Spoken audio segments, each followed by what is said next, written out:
Hello everyone. आज हम लोग क्लास 10 मैथ का चैप्टर रियल नंबर्स पढ़ेंगे। जैसे आप लोग क्लास 9 में पढ़ लिए होंगे डेफिनेशन रियल नंबर का या फिर इरेशनल नंबर या रैशनल नंबर किसे कहते हैं। अगर आप लोगों ने नहीं पढ़ा है तो बता दें कि रियल नंबर किसे कहते हैं।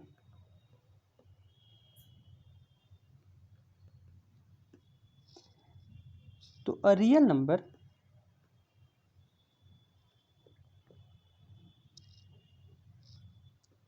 is a value of a continuous quantity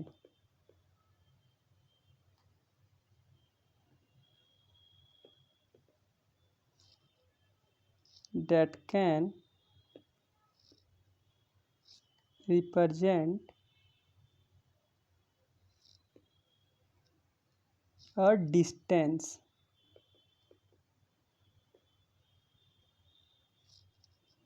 along a line। कि रियल नंबर क्या है कि एक लाइन के डिस्टेंस को बताता है।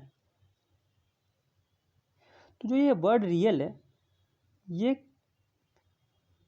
किसने दिया या फिर कब आया, तो ये वर्ड 17th सेंचुरी में आया। किसने दिया? रेने डेस्कार्ट्स ने। जो डिस्टिंग्विश किया था किसके बीच? रियल और real and imaginary roots of polynomial. कि किसी पॉलिनोमियल के इमेजिनरी रूट्स हैं या रियल रूट्स हैं, इसके बीच अंतर बताया था। तो अब बात करते हैं रैशनल नंबर किसे कहते हैं।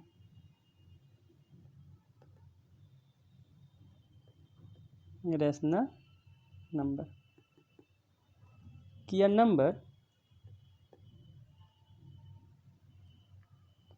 which can be written as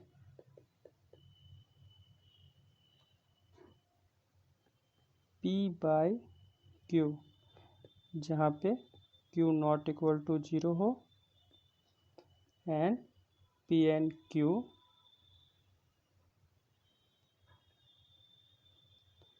क्या हो? इंटीजर्स।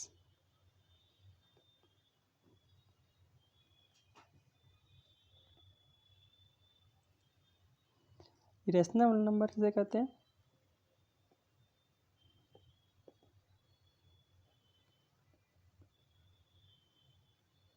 सिंपल कर सकते हैं कि वैसा रियल नंबर जो रैशनल नंबर ना हो, या फिर इसको कह सकते हैं कि दो नंबर जैसे p बाई क्यू है के रूप में नहीं लिख सकें। कि कोई नंबर जिसको p बाई क्यू के रूप में नहीं लिख सकते हैं उसे इरेशनल नंबर कहते हैं। तो इसका अगर डेफिनेशन देना चाहें तो डेफिनेशन कह सकते हैं कि any real number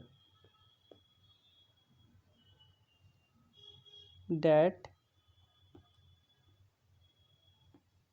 cannot be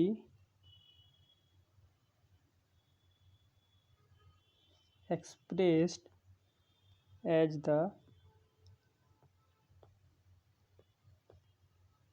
quotient of two integers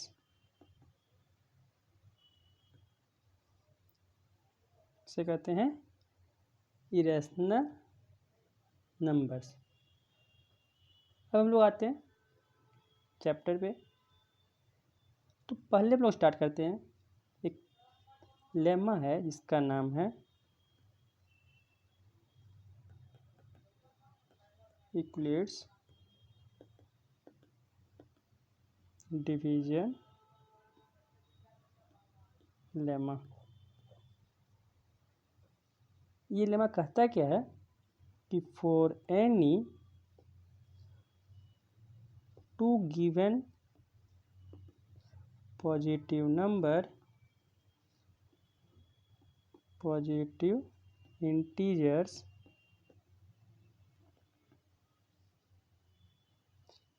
A and B, then there exist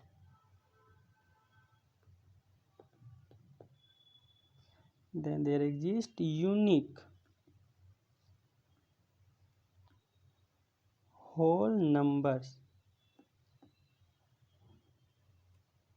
P and Q such that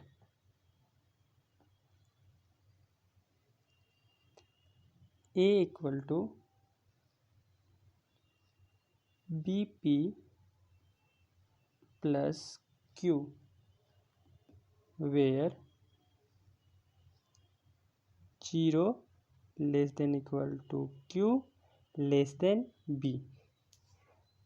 कभी कभी यहाँ पे P की जगह पे Q रहता है और Q की जगह पे R रहता है, तो आप वो भी लिख सकते हैं अगर लिखना चाहें आप लोग।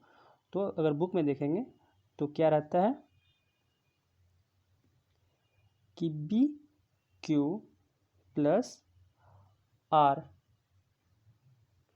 क्यों? क्योंकि P की जगह पे Q ले सकते हैं और Q की जगह पे R, क्योंकि एक सिंपल है, सिंपल में आप कुछ भी ले सकते हैं। जहाँ पे हम लोग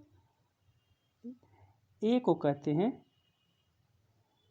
डिवाइडेंड, B को कहते हैं डिवाइजर,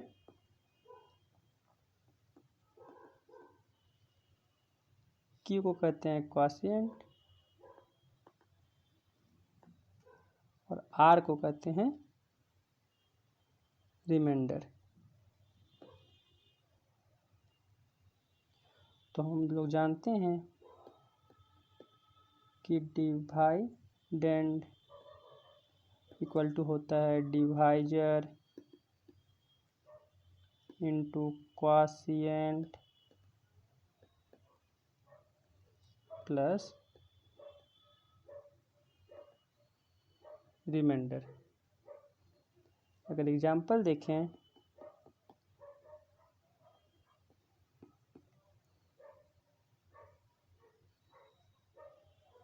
कि अगर 14 डिवाइड करें 117 को तो रिमाइंडर और क्वोशिएंट क्या बचेगा?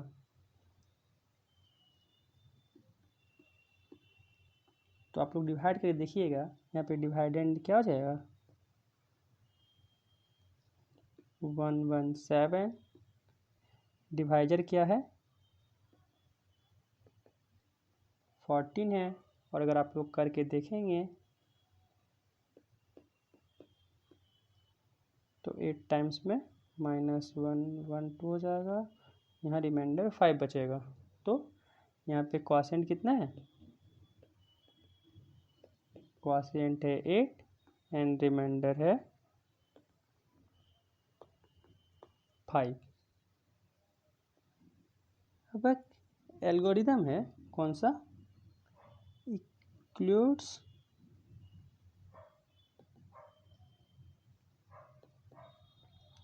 Division algorithm.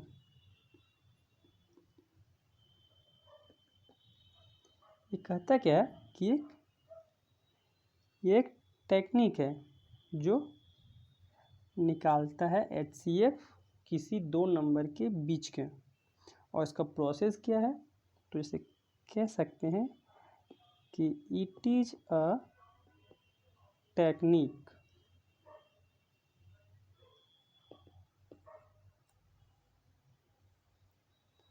To compute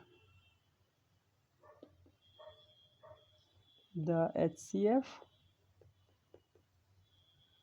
of two given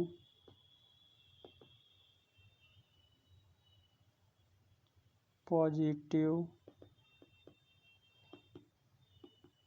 integers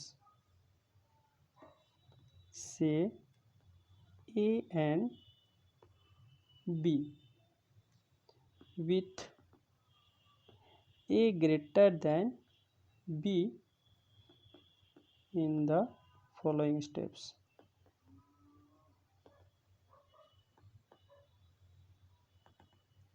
और कौन कौन से स्टेप्स हैं? तो स्टेप 1 है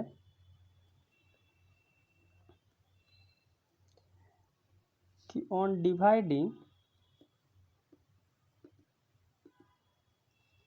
A and on dividing A by B, we get the quotient Q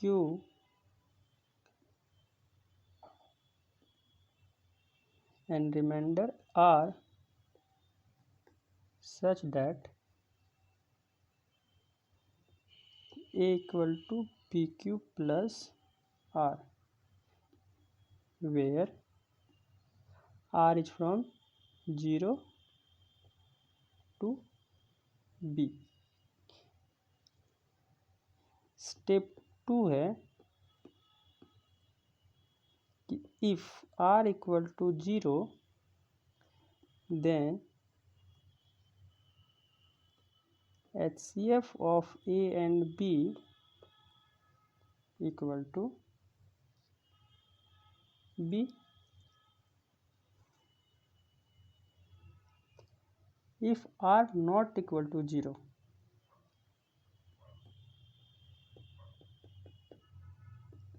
then apply division lemma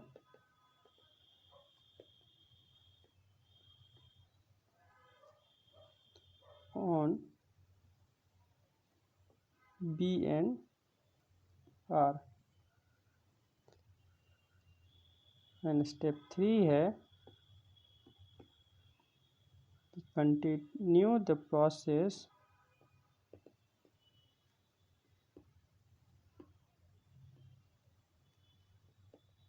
till the remainder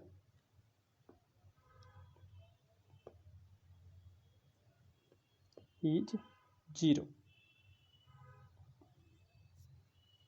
Then the last divisor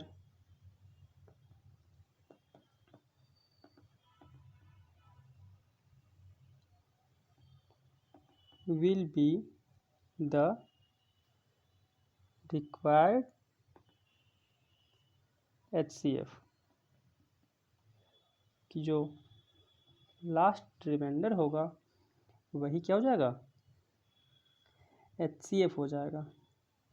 अगर example देखें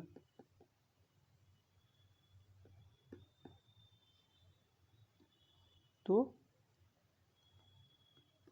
कह सकते हैं कि find HCF of 272 and 1032 by using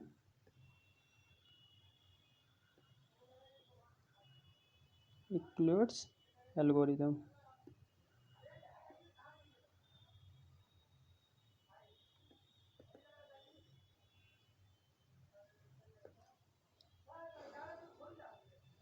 तो step 1 क्या था? Step 1 था कि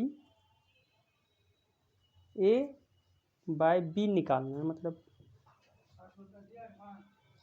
तो निकालते हैं हम लोग. तो अगर 272 1032 को डिवाइड करें तो क्या होता है, 3 टाइम्स में आता है 816, सब्ट्रैक्ट करने पे आएगा 612 272 को करें तो 1 टाइम्स में 216, यहाँ बचेगा 6 5, ये 2 1 6 फिर डिवाइड करेंगे तो ये 3 टाइम्स में आएगा 168, सब्ट्रैक्शन पे आएगा 48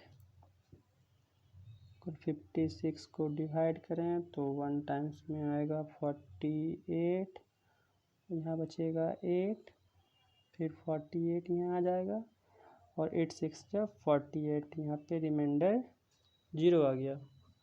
तो HCF क्या हो जाएगा दोनों नंबर का 272 एंड 1032 का HCF क्या होगा 8। बट हम लोग को यहाँ पे क्या निकालना है इक्लूड्स एल्गोरिदम को यूज करके, ठीक है। तो स्टेप 1 क्या है, यहाँ पे 1032 जो है वो बड़ा है 272 से, तो क्या करेंगे हम लोग डिवाइड करेंगे 1032 को 272 से, फिर वो प्रोसेस ऐसे ही आगे बढ़ते रहेंगे जब तक 0 ना आ जाए। तो हम लोग यहाँ पे लिख सकते हैं क्या, इसके थ्रू यहाँ से लिख सकते हैं कि 1032 is equal to 272 into 3 plus 216। 272 को हम लोग लिख सकते हैं यहाँ से, कहाँ से, यहाँ से कि 216 इंटू 1 प्लस 56 और 216 को हम लिख सकते हैं 56 इंटू 3 प्लस 48 एंड 56 को लिख सकते हैं 48 इंटू 1 प्लस 8 एंड 48 को लिख सकते हैं 8 इंटू 6 प्लस 0। तो जो HCF हो जाएगा 272 और 1032 का वो हो जाएगा 8।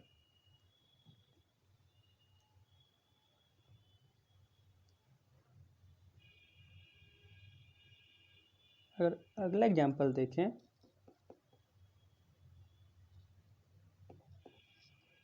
तो अगर HCF हम लोग निकालना चाहें किसका 196 और 38220 का, तो कैसे निकालेंगे,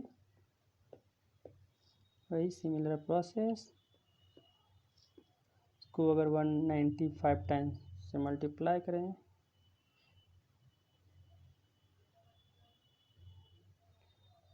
तो क्या जाएगा,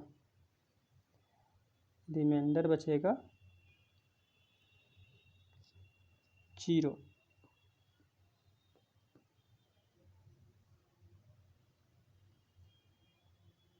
इसका मतलब है कि जो HCF होगा दोनों का वो हो जाएगा 196, क्योंकि 38220 जो है वो 196 से डिवाइड करेंगे तो पूरी कट जाता है, इसीलिए इसका HCF 196 ही हो जाएगा।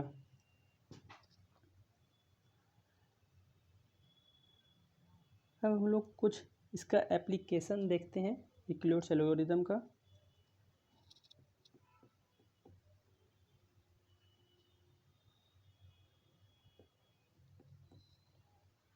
क्वेश्चन है कि so that any positive integer is of the form 3m or 3m plus 1 or 3m plus 2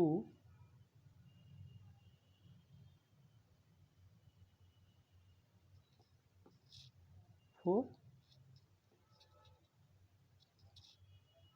some integer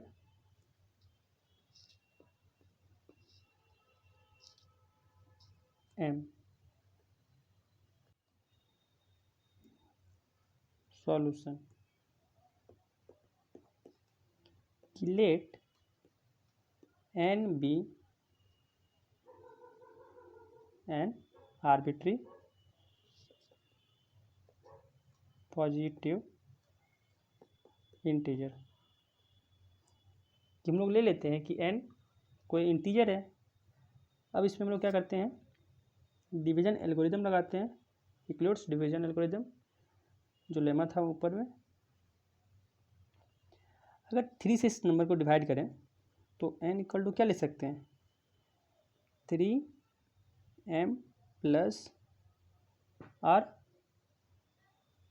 यहाँ m भी कोई पॉजिटिव इंटीजर है, जहाँ पे r क्या होगा, 0 less than r less than 3। अगर यूक्लिड्स डिवीजन लेमा के थ्रू जाएं तो n equal to 3m plus r ले सकते हैं, और r यहाँ पे क्या हो जाएगा, 0 या 1 या 2 हो सकता है। तो n के पास क्या पॉसिबिलिटी होने के लिए है, 3m अगर r 0 हुआ, और n equal to 3m plus 1 अगर r 1 हुआ, और n equal to 3m plus 2 अगर r 2 हुआ। तो हमारे पास कौन कौन से इंटीजर बचते हैं, वही 3m, 3m प्लस 1 और 3m प्लस 2 टाइप के। अगर आप कोई इंटीजर लें, सपोज 18 ले लेते हैं, तो 18 क्या है, एक 3m टाइप की है इंटीजर, जहाँ पे m भी कोई इंटीजर ही होता है। इस 18 को ले सकते हैं 3 इंटू 6। सपोज 19 ले लेते हैं तो 19 को ले सकते हैं 3 इंटू 6 प्लस 1। तो यहाँ पे है इस फॉर्म का, m इक्वल टू 6 है, तो n को लिख सकते हैं हम लोग 3 इंटू 6 प्लस 1। अब अगर अगला एग्जाम्पल लोग लेना चाहें,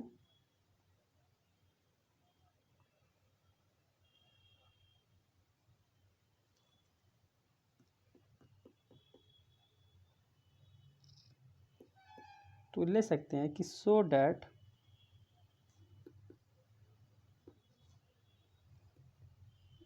every positive odd integer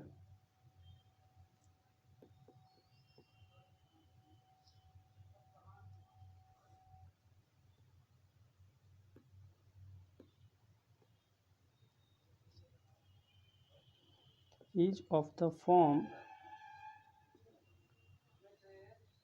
6m plus 1 और 6m plus 3 और 6m plus 5 for some integer m। तो क्या करते हैं हम लोग कि late n be the positive integer, be the positive odd integer, और देखते हैं जो ऑड इंटीजर है वो 6m plus 1, 6m plus 3 and 6m plus 5 के फॉर्म में आता है कि नहीं आता है। तो n को हम लोग 6 से अगर डिवाइड करें तो आएगा n equal to 6m plus r, जहाँ पे r कहाँ से कहाँ होगा, 0 less than r less than 6।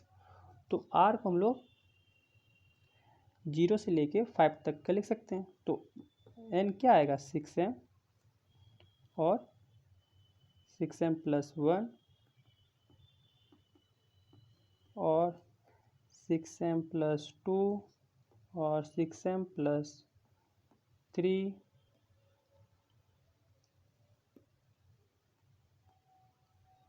और 6m प्लस 4 और 6m प्लस 5। अगर इस नंबर का बात करें तो ये 2 के मल्टीपल पे है, तो ये इवन नंबर है। ये भी 2 के मल्टीपल में है तो ये भी इवन नंबर है। ये भी 2 के मल्टीपल में है तो ये भी इवन नंबर है।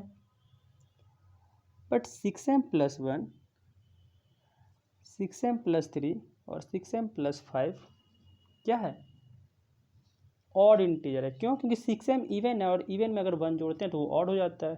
6m यहाँ पे इवन है, अगर 3 ऐड करेंगे, 3 एक ऑड इंटीजर है तो ये भी क्या हो जाएगा, ऑड इंटीजर। 6m प्लस 5 भी जो है वो ऑड इंटीजर है। तो यहाँ पे यही पूछ रहा था, दिखाने के लिए बोल रहा था कि 6m प्लस 1, 6m प्लस 3 और 6m प्लस 5 ही होगा जो ऑड इंटीजर होगा।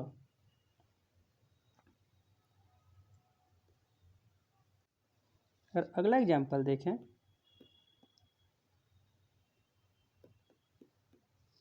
तो है कि so that 1 and only 1 out of n plus 1 n plus 2 is divisible by 3 where n is any positive integer। कैसे दिखाएंगे? तो इक्लूड्स लेमा से कह सकते हैं कि n इक्वल टू, अगर 3 से डिवाइड करें n को तो 3q प्लस r लिख सकते हैं हम लोग, जहाँ पे r क्या होगा, 0 less than equal to r less than 2। तो n को या तो हम लोग 3q के फॉर्म में लिख सकते हैं या n को 3q प्लस 1 के फॉर्म में लिख सकते हैं या n को हम लोग 3q प्लस 2 के फॉर्म में लिख सकते हैं। तो अगर केस 1 लें, केस 1 क्या लें कि n इक्वल टू 3q हो, तो देख सकते हैं कि n को 3 डिवाइड कर रहा है। अगर केस 2 का बात करें तो यहाँ पे देख सकते हैं कि n प्लस 1 निकालें तो क्या हो जाएगा, अगर तीनों में निकालें तो 3q प्लस 1 आएगा और n प्लस 1 इसके लिए भी निकालें तो 3q प्लस 2 आएगा इसके लिए। अगर इसके लिए निकालें तो n प्लस 1 क्या आएगा, 3q प्लस 3 और इसको लिख सकते हैं 3q प्लस 1। तो ये इसको डिवाइड कर रहा है। अगर केस 3 की बात करें तो n प्लस 2 अगर करें तो 3q प्लस 2 होगा। अगर सेकेंड के लिए करें तो 3q प्लस 3 होगा। सर 2 करना है यहाँ पे। इस तीसरे के लिए अगर n प्लस 2 करें तो हो जाएगा 3q प्लस 1। तो यहाँ पे अगर देखें तो हो जाएगा 3, इसके लिए q प्लस 1। आप लोग देख सकते हैं कि 3 इस नंबर को डिवाइड कर रहा है। तो क्वेश्चन में हमको बोल रहा था कि n प्लस 1 n प्लस 2 में से कोई एक नंबर ऐसा मिलेगा ही जो 3 से डिवाइड करता होगा।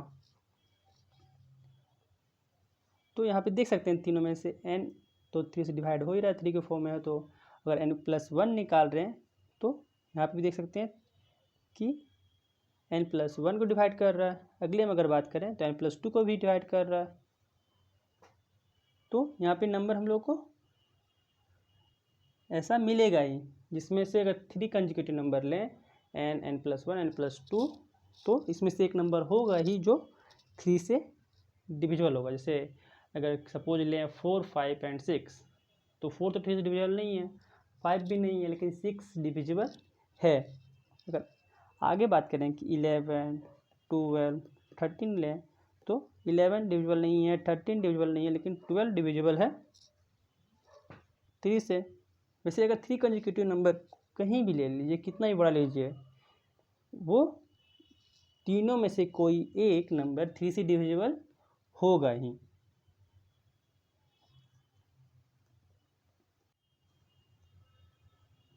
अब हम लोग बात करते हैं फंडामेंटल थ्योरम ऑफ अर्थमेटिक्स क्या होता है। फंडामेंटल थ्योरम ऑफ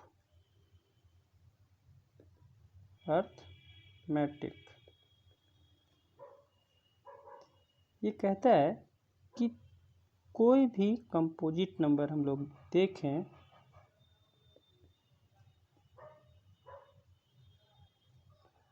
उसको क्या कर सकते हैं हम लोग, प्राइम्स के प्रोडक्ट में लिख सकते हैं। Can be uniquely expressed as a product of primes। Suppose 15 है तो 15 को क्या ले सकते हैं हम लोग 3 × 5। अगर 12 लें तो उसको लिख सकते हैं 2 × 2 × 3। तो कोई भी नंबर ले लें उसको हम लोग क्या कर सकते हैं, प्राइम्स के प्रोडक्ट में लिख सकते हैं। अब कोई यहाँ पे एक एग्जाम्पल है, लें क्या करना है कि दिखाना है कि सो डैट 5 × 11 + 13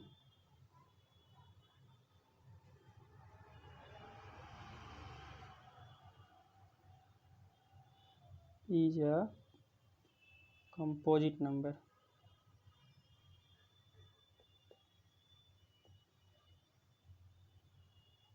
तो कैसे दिखाएंगे,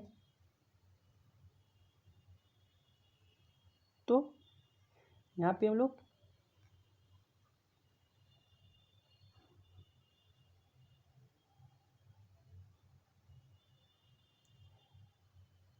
इलेवन × 5 को लिख सकते हैं 55 + 13। तो यहाँ पे ऐड करने पे आएगा 68 और 68 को हम लोग लिख सकते हैं 2 × 2 × 17। तो ये क्या हो गया, प्रोडक्ट ऑफ प्राइम्स है। तो ये कंपोजिट नंबर है कि कोई भी नंबर को हम लोग प्राइम्स के प्रोडक्ट में लिख सकते हैं, एक से ज़्यादा प्राइम्स के प्रोडक्ट में लिख सकते हैं। तो क्या हो गया, वो composite number.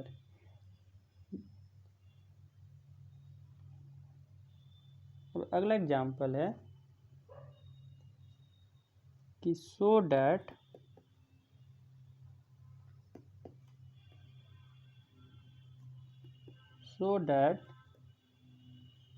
any number of the form 4⁴n, जहाँ पे n कहाँ से हो, नेचुरल नंबर से, कैन नेवर एंड विथ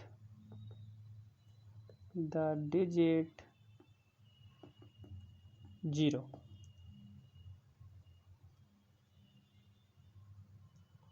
का सॉल्यूशन देखते हैं कैसे होगा। तो अगर क्या करें हम लोग, दिखाना क्या है कि 4⁴n का जो n होगा कोई भी डिजिट 0 नहीं होगा। तो हम लोग जानते हैं अगर 4⁴n का लास्ट डिजिट अगर 0 हुआ, n अगर 0 हुआ तो वो 5 से डिविजिबल होगा ही। तो 5 एक उसका फैक्टर होगा उस नंबर का। तो चलिए देखते हैं। बट 4⁴n को लोग लिख सकते हैं 2⁴2 whole to the power n, और इसको लिख सकते हैं 2⁴2n तो हम लोग देख रहे हैं यहाँ पे कि इस नंबर का जो प्राइम है वो क्या है, 2 ही है। फैक्टर में इसका प्राइम जो है वो क्या है, 2 ही है। तो 5 फैक्टर है ही नहीं। अब इसके लिए 5 फैक्टर नहीं है 4 के पावर n के लिए, तो जीरो रिमाइंडर लास्ट डिजिट में जीरो कहाँ से आएगा, क्योंकि अगर किसी भी नंबर का लास्ट डिजिट में अगर जीरो हुआ तो क्या करता है वो 5 से डिविजिबल होता ही है। बट ये नंबर यहाँ पे देख रहे हैं 4 की पावर n कि 2 टू द पावर 2n के फॉर्म में आ रहा है, तो इसके पास 5 एक भी फैक्टर है ही नहीं, तो उसका नंबर जो एंड होगा वो जीरो कैसे होगा। अब अगला क्वेश्चन है, अगर एग्जांपल देखें तो एग्जांपल है कि so that any number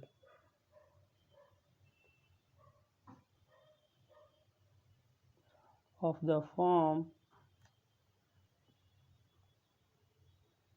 6 to the power n, जहाँ पे n नेचुरल नंबर से आ रहा है, can never and with the digit 0। Similar यहाँ पे भी अप्लाई करना है कि 6 टू द पावर n को हम लोग लिख सकते हैं 2 into 3 to the power n, और इसको हम लोग अलग अलग करें तो हो जाएगा 2 के पावर n इंटू 3 के पावर n। अगर कोई डिजिट का एंड 0 से हो रहा है तो उसका फैक्टर 5 होगा ही। बट यहाँ पे हम लोग देख रहे हैं कि इस नंबर का फैक्टर 5 है ही नहीं, तो एंड डिजिट 0 कैसे होगा। तो हम लोग कह सकते हैं कि since 5 is not a factor of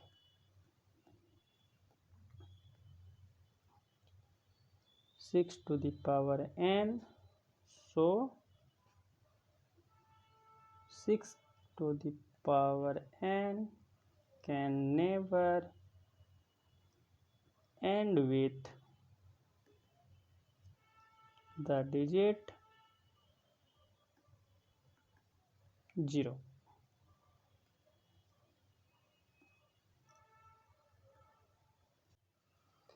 अब एक इम्पॉर्टेंट रिजल्ट का बात करते हैं, या प्रॉपर्टी बोल सकते हैं।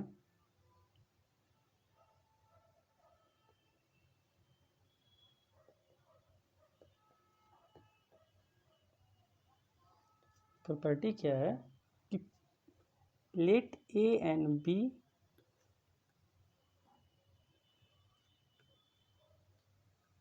जहाँ पे a ग्रेटर देन b है, b2 positive integer,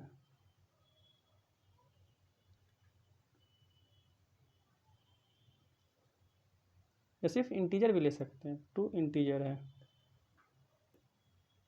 late a and b be 2 integers,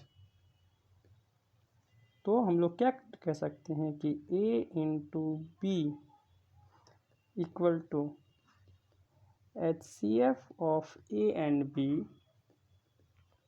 into LCM of a and b, कि कोई दो इंटीजर्स के प्रोडक्ट को हम लोग लिख सकते हैं किसके प्रोडक्ट में, HCF of those number into LCF of those numbers. तो अगर इस पे एग्जांपल देखें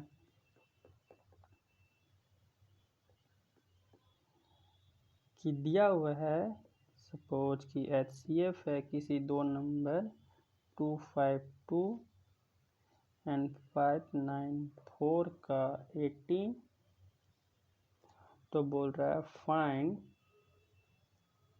LCM ऑफ 252 एंड 594। तो अगर हम लोग प्रोसेस से जाएं प्राइम फैक्टराइजेशन लगा के तो लंबा से बनेगा, इसका प्रोसेस लंबा हो जाएगा। लेकिन ऊपर वाले प्रॉपर्टीज हम लोग शॉर्ट में बना सकते हैं। ऊपर वाला प्रॉपर्टी कहता है कि दोनों नंबर के प्रोडक्ट जो होगा वो HCF इंटू LCM के बराबर होगा। तो HCF गिवन है 18 इंटू LCM हो जाएगा, और यहाँ पे 252 इंटू 594 है। तो यहाँ से आप लोग अगर सॉल्व कीजिएगा तो LCM आ जाएगा 8316।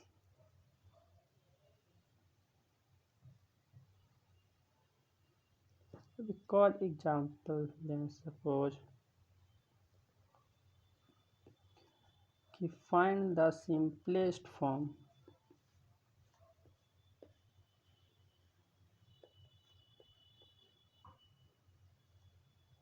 किसका 148/185।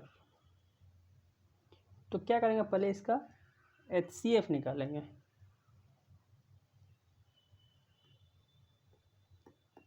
तो HCF निकालें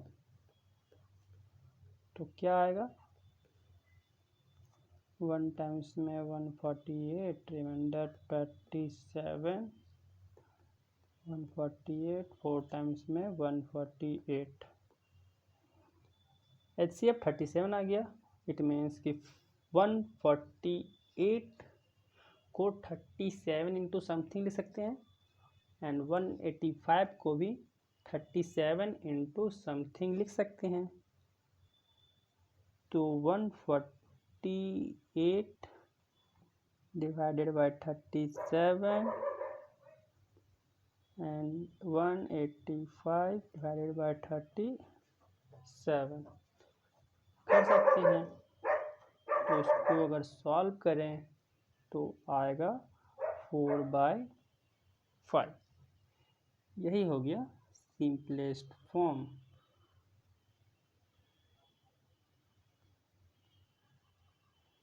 अगर हम लोग आगे बात करें रैशनल नंबर के बारे में,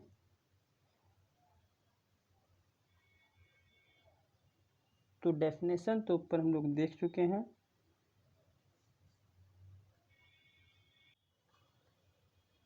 रैशनल नंबर पे क्वेश्चन है कि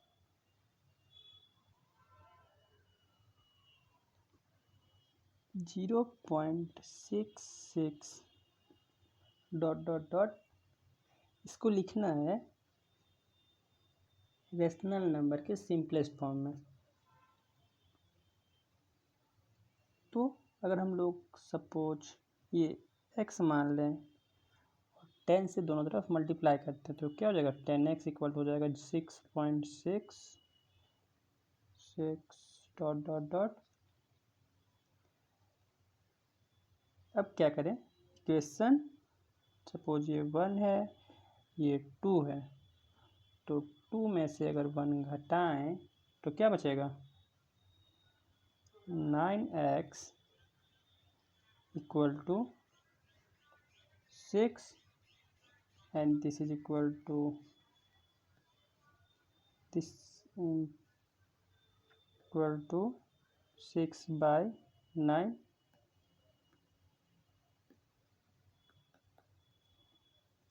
एंड दिस इज इक्वल, ये कट जाएगा 3 से 2 बार में, ये कट जाएगा 3 बार में, तो इसका सिंपलेस्ट फॉर्म हो जाएगा 2/3।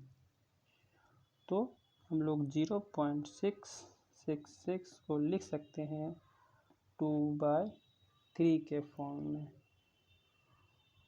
अगर सिमिलरली अगर दूसरा क्वेश्चन लें कि एक नंबर है x जो 1.8 बार है, तो हम लोग x को लिख सकते हैं 1.888 ... इसको इक्वेशन 1 मान लेते हैं, और 10 से मल्टीप्लाई करने के बाद अगर लिखें तो हो जाएगा 10x equal to 1.888 dot dot dot ये हो जाएगा 18.888 डॉट डॉट डॉट। ये इक्वेशन 2 है। तो अगर 2 में 1 को सब्ट्रैक्ट करें तो हो जाएगा 9x इक्वल टू 17 और यहाँ से x आ जाएगा 17/9। तो हम लोग इरेशनल नंबर के कुछ रिजल्ट्स के बारे में देखते हैं। तो पहला है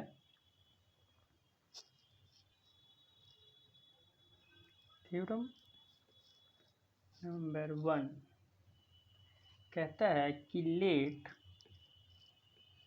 p be a prime number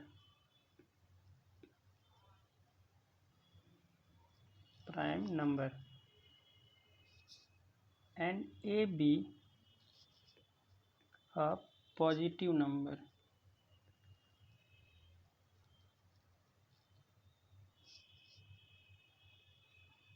If p divides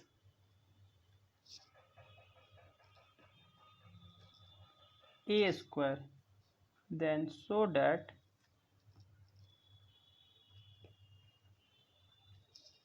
p divides a। कि अगर p कोई प्राइम है और a कोई पॉजिटिव नंबर है तो अगर p डिवाइड कर रहा है a स्क्वायर को तो दिखाना है कि p डिवाइड्स मतलब p डिवाइड करेगा a को भी। तो इसका प्रूफ देखते हैं कैसे होगा। कि गिवन है क्या,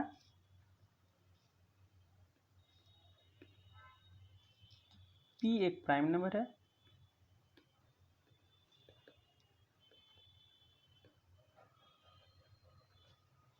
and a be a positive integer।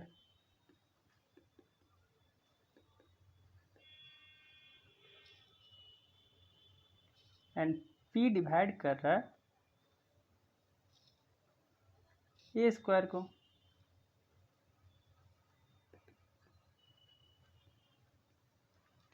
और हम लोग कोई भी नंबर को प्राइम के प्रोडक्ट्स में लिख सकते हैं। तो a कोई नंबर है तो इसको हम प्राइम के प्रोडक्ट्स में लिख सकते हैं। तो अगर दोनों तरफ स्क्वायर करें तो a स्क्वायर हो जाएगा p1 into p2 into pn का square and this is equal to p1 square into p2 square dot dot dot pn square. और थ्योरम कह रहा है कि अगर p डिवाइड कर रहा है a स्क्वायर को दिखाना है p डिवाइड कर रहा है a को, तो p अगर a स्क्वायर को डिवाइड कर रहा है इसका मतलब क्या हुआ कि p डिवाइड करेगा इस सब में से किसी एक नंबर को, ये सब में से किसी एक नंबर को। तो मतलब p अगर डिवाइड कर रहा है इस सब में से किसी एक नंबर को, p1 p2 pn में से किसी एक नंबर को, इसका मतलब है कि p जो होगा वो इसी में से कोई एक नंबर होगा। और अगर इसी में से कोई एक नंबर हुआ तो हम लोग a को क्या लिखें, p1 into p2 into pn। और अगर इसी में से कोई एक नंबर p है तो मतलब p क्या कर रहा है, a को भी डिवाइड कर रहा है। तो प्रूफ हो गया यहीं से कि अगर p a स्क्वायर को डिवाइड कर रहा है तो p डिवाइड करेगा a को भी। दूसरा थ्योरम है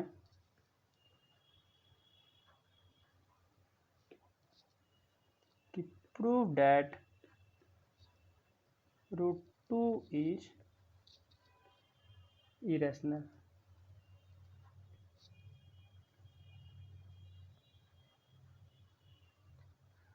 तो प्रूफ इसका देखते हैं कि let if possible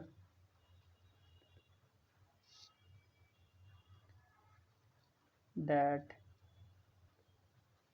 root 2 is a rational number।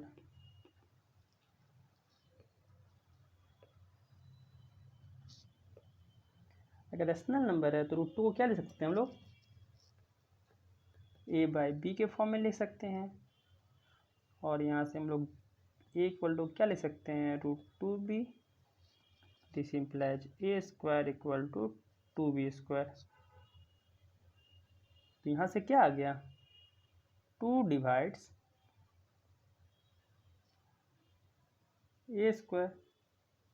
क्यों, क्योंकि 2 डिवाइड कर रहा है 2b स्क्वायर को। तो यहाँ से हम लोग कह सकते हैं कि 2 डिवाइड करेगा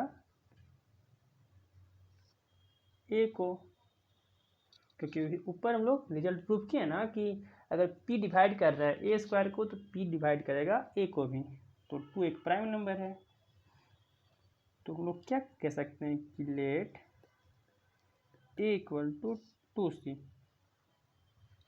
फॉर सम इंटीजर c। अब a इक्वल टू 2c को हम लोग क्या करते हैं, इसमें पुट करते हैं। तो यहाँ से अगर पुट करें तो क्या आएगा, 2c square equal to 2b square. तो this is equal to 4c square equal to 2b square and this imply ये क्या जाएगा, 2c square equal to b square. और यहाँ से क्या आ गया कि 2 डिवाइड्स b स्क्वायर, क्योंकि 2 डिवाइड कर रहा है 2c स्क्वायर को, तो 2b स्क्वायर को भी डिवाइड कर रहा होगा। और यहाँ से कह सकते हैं कि 2 divides b।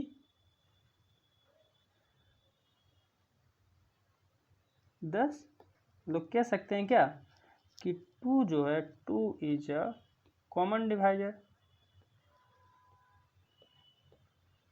Of a and b, क्योंकि 2 a को भी डिवाइड कर रहा है 2 b को भी डिवाइड कर रहा है, तो यहाँ पे कॉमन डिवाइजर आ गया। बट हम लोग लिए क्या चले थे, a और b के पास कोई भी कॉमन डिवाइजर नहीं है, क्योंकि रूट 2 को हम लोग क्या लिखे थे, a बाई बी के फॉर्म में, रेशनल नंबर के फॉर्म में लिखे थे। और रेशनल नंबर के फॉर्म में a बाई बी लिखाता है, कहाँ पे b नॉट इक्वल टू 0 रहता है, और दोनों के पास कुछ कॉमन फैक्टर नहीं है। बट यहाँ पे हम लोग क्या आ रहा है, कॉमन फैक्टर आ रहा है, एक्सेप्ट 1 के अलावा भी कॉमन फैक्टर आ रहा है। तो हम लोग को फैक्ट क्या कर रहा है, जो लिए थे कि रूट 2 को हम लोग जो रेशनल नंबर माने थे उसको कॉन्ट्राडिक्ट कर रहा है। Hence root 2 is a irrational number.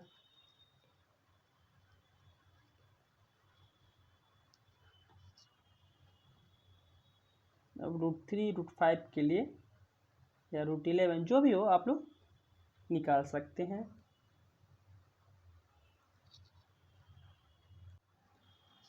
अगला क्वेश्चन है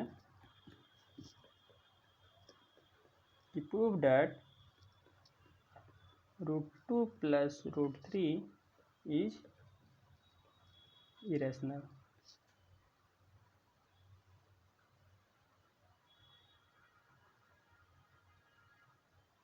तो क्या करते हैं हम लोग, लेके चलते हैं कि रूट 2 प्लस रूट 3 जो है वो क्या है, is a let it possible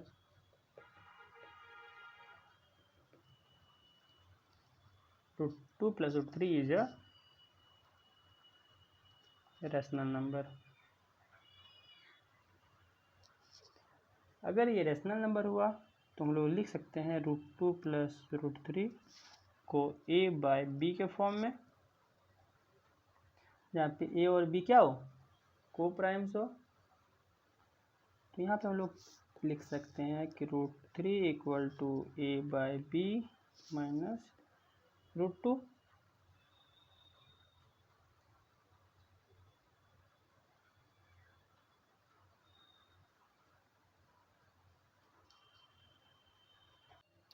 अब क्या करते हैं, दोनों तरफ स्क्वायर करते हैं। तो स्क्वायर करने पे क्या आएगा, आएगा 3√3 का square and is equal to a minus B minus √2 का square. This implies 3 equal to हो जाएगा a square minus B square minus 2a by B into √2 plus √2 का स्क्वायर। और इसको अगर हम लोग सॉल्व करें तो आएगा 2a by b √2 equal to a square by b square minus 1 and this is equal to √2 equal to a square minus B square by 2ab आएगा।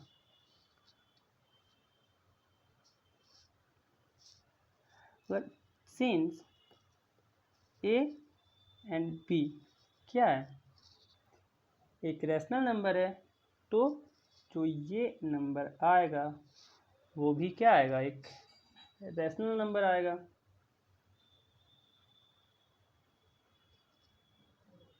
बट ये नंबर हम लोग जानते हैं कि ये रैशनल नहीं होता है, तो हम लोग जो सपोज किए थे कि √2 प्लस √3 क्या है, एक रैशनल नंबर है, उस फैक्ट को ये गलत कर रहा है, क्योंकि राइट हैंड साइड में रैशनल नंबर आ रहा है, लेफ्ट हैंड साइड में इरेशनल नंबर आ रहा है, तो दोनों फैक्ट को कॉन्ट्राडिक्ट कर रहा है। इसीलिए √2 प्लस √3 जो होगा वो क्या होगा, इरेशनल होगा।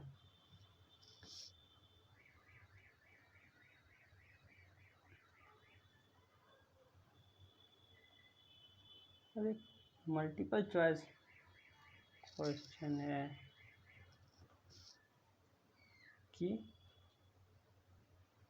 अगर a इक्वल टू दिया है 2 square into 3 cube into 5 to the power 4 और b दिया हुआ है 2 क्यूब इंटू 3 स्क्वायर इंटू 5, पूछ रहा है क्या, HCF। तो HCF क्या कहता है, कॉमन फैक्टर। तो दोनों में से कॉमन फैक्टर क्या आ रहा है, यहाँ पे देखें तो आ रहा है 2 स्क्वायर इंटू 3 स्क्वायर इंटू 5। इसको मल्टीप्लाई करने पे जो आएगा वही आंसर है।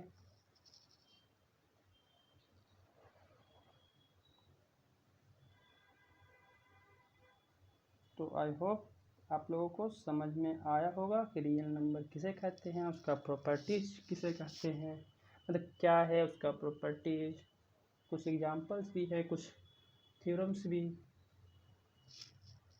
है, तो जो आपको समझ में आया होगा। अब अगला चैप्टर पॉलिनोमियल्स पढ़ेंगे, तो मिलते हैं नेक्स्ट चैप्टर में जिसका नाम है पॉलिनोमियल्स।